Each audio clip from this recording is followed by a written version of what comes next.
Two undercover reporters posing as donors are about to meet one of the key architects of Project 2025, the radical plan for Trump's second term, in a hotel suite rigged with hidden cameras. Nice to meet you. Would you like coffee or something? I'd love coffee, yeah. Great. Meet Russ Vought. Russell Vought, the former director of the Office of Management and Budget. He's been called the most dangerous MAGA diehard you've never heard of. I am opposed to the Department of Education because I think it's the Department of Critical Race Theory. The Russ Vought were comrades in arms. Formerly a cabinet member and chief lieutenant in the first Trump admin, I want to thank Russ for doing an incredible job. he now runs a group called Center for Renewing America. An organization that I helped turn into the Death Star that is accomplishing all the debates that you are reading about. I think you have to rehabilitate Christian nationalism. You have the largest deportation in history, block funding for Planned Parenthood. I want to be the person that crushes the deep state. Vought is one of the key authors of the blueprint for a second Trump administration. Project 2025. It's an ambitious 920-page blueprint. Like eliminating the Department of Education. The mass firings of civil servants. Banning access to the abortion pill and further restricting abortion rights. In recent weeks, the plans have become so controversial that Trump has been forced to distance himself. They're sort of the opposite of the radical left, okay? You have the radical left and you have the radical right. And they come up with this, I don't know what the hell it is, it's Project 25. Are you ready? I know nothing about Project 25. I haven't seen the document. I don't intend to really see the document. But behind closed doors, Vought tells us not to take Trump's disavowal seriously. I expect you to hear 10 more times from the rally, the president, distancing himself from the left's boogeyman of Project 2025. Yeah. And you're not worried about that? I'm not worried about it. Okay. He's running against a brand. He is not running against any people. Okay. He is not running against any institutions. It's interesting, he's in fact not even opposing himself to a particular policy. Yeah. He's been at our organization, he's raised money for our organization, he's blessed it from I remember walking into our last day in office and told him what I was going to do. So he's very supportive of what we do.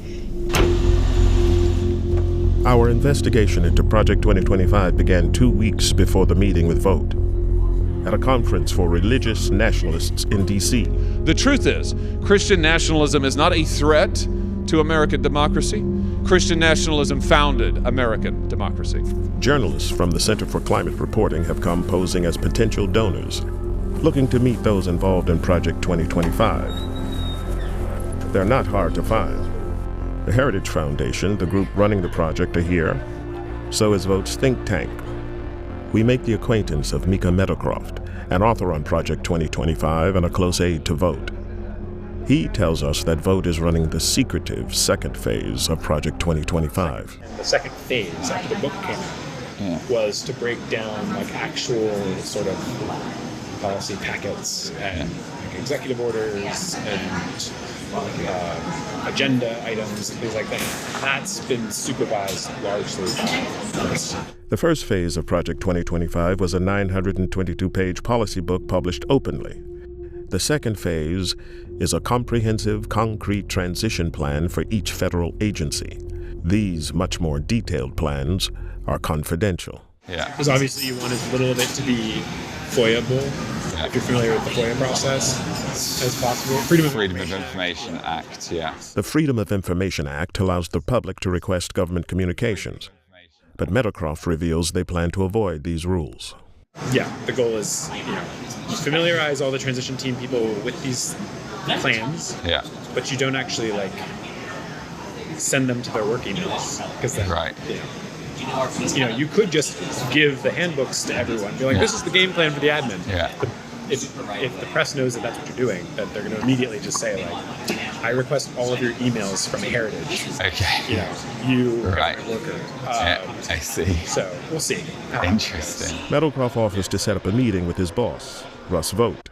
You could put me in touch with somebody who looks after his diary or whatever. Yes, I can put you in touch with his scheduler. Yeah. Amazing.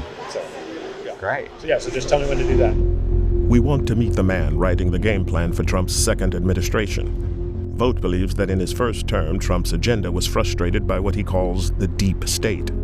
So Vought is planning a radical centralization of government power under the president, firing civil servants and ending the independence of agencies like the FBI and DOJ. 80% of my time is working on the plans of what's necessary to take control of these bureaucracies. And we are working doggedly on that, whether it's destroying their agency's notion of independence. They're independent from the president. Vogt has also been preparing documents based on fringe legal theories, arguing the president has the power to use the military against protesters. George Floyd obviously was not about race. It was about destabilizing the Trump administration. Right. We put out, for instance, a 50-page paper designed for lawyers to know that the president has, the ability both along the border and elsewhere to maintain law and order with the military, and that's something that it's going to be important for him to remember and his lawyers to affirm. But we've given them the case for that. With loyalists installed in key government agencies and armed with his playbook, Vogt believes a radical Christian nationalist agenda can be realized under a second Trump presidency. For example, on abortion. So I think the president's actually come up with a strategy that works, so long as you are giving people like me in the government the ability to block funding for Planned Parenthood, block funding for fetal tissue research. But what I've told people is he had the most pro-life record ever. I've never seen him to stand in the way of a pro-life initiative that actually was real, politically and with momentum. And for Vogt, Trump's pick for vice president shows he's serious about pushing this ideological agenda when in power. So I am very happy with the JD pick. I think it's transformative for sure. And think of him as a member version of what we do. So there's no think tank, no policy organization, no battle plan creator other than us for the worldview that I think Donald Trump has and that JD has. But as public backlash against these plans builds, the Trump campaign has been scrambling to distance themselves from Project 2025's authors. It's complete and utter bullshit for any reporter to write that this is the way it is. The president's made it clear these people do not speak for him. They do not speak for the campaign. But Vogt tells us that behind the scenes, things are much friendlier. The Trump campaign recently picked him to write the Republicans' policy platform, making him essentially Project 2025's man on the inside. I think the best example is the campaign selected me to be the platform because of their views on my policy ideas, and they're not running from all of the negativity that I get from the press. I see. So they haven't been spooked on you as a person, you don't think? No, I mean, I don't think I'm going to be their transition pick because then they have all these kinds of stories.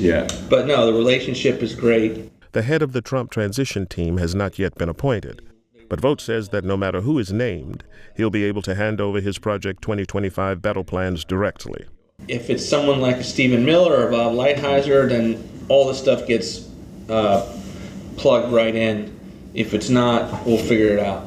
Okay.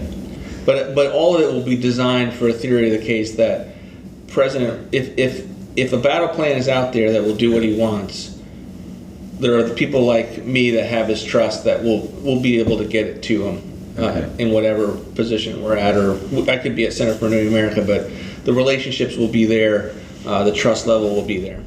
Project 2025's Radical Phase 1 policy book turned into a PR disaster. The director of Project 2025 has stepped down after facing criticism from both Democrats and the Trump campaign. But Vogt's Phase 2 battle plans, top secret and handed directly to the transition team, remain unburdened by the brand. And are you going to rebrand that second phase at all? For what I do, the brand's not important. And you're not worried that if it has Project 2025 on, he's going to go no. And you're not going to publish those? No. They go straight to... Yeah, they're very, very close hold. Okay. Brilliant. It's been an education. Appreciate it. Thank you for your time. Thank you so much. Anytime. Thank you very much. Thanks, guys. You can show us that out. Okay. Thank you very much.